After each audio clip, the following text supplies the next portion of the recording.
Experts anticipate the latest round of PPP funds could run out before the end of the week. And Roger McEowen with the Washburn University School of Law joins us now with more perspective on the PPP. Now, recent guidance, Roger, from SBA clarifies that farming and ranching operations are eligible for the program. Some were told that they weren't eligible. Can you clarify this for us?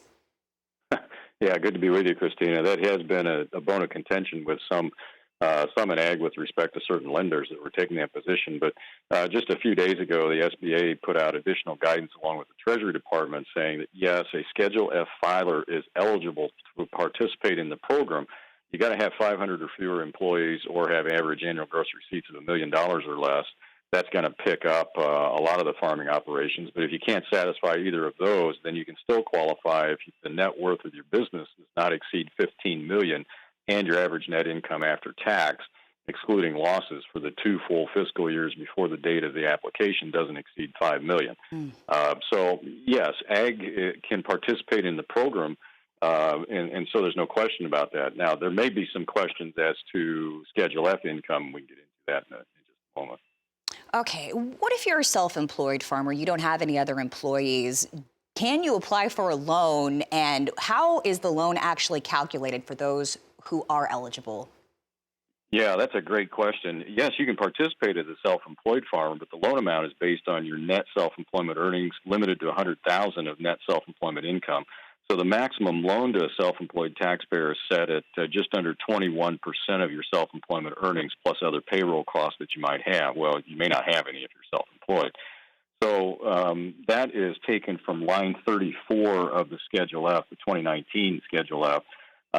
And unfortunately, the SBA in their most recent guidance took the position that if line 34 on the Schedule F is a loss, then you can't get a loan. You don't qualify based on your earnings, and you'll only qualify based on your payroll costs. So you're going to have employees that you pay payroll for if you show a loss. The problem with that is Tax Cuts and Jobs Act changed the way we report equipment trades for farmers, and we don't route that through a Schedule F anymore. It goes through a 4797. So you could have a farmer that has a substantial amount of income, none of it showing up on the Schedule F. Schedule F shows a loss, and yet they're ineligible for a loan unless they have payroll costs. So that's an inequity we hope to get clarified in the next set of guidance.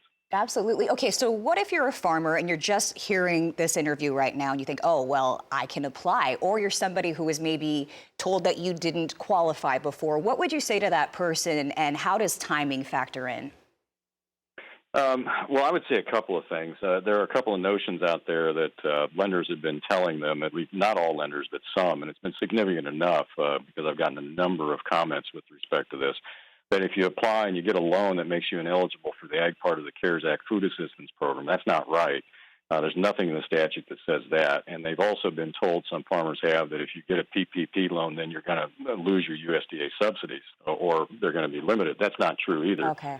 But I would say, I think the big takeaway for us today is to carefully document your need for the loan, both your economic uncertainty and that the funds were actually needed. I think these problems with such companies as Shake Shack and others that have received large amounts, and it has just created a lot of negative publicity. The Lakers may mean that SBA has to go back in and audit these. Going to pay closer attention to these. So I think if you've got sufficient liquidity and you're not poised to shut down, being able to establish that the funds are needed for payroll costs could be difficult to establish. And that could be true for grain farmers that are currently planting crops and have their lines of credit set up. But if you're in dairy, livestock, or produce, I think it's going to be easier for you to establish the payroll requirement. But you need to document your loan needs, maintain that documentation, as well as documentation after the end of the 8-week loan forgiveness period.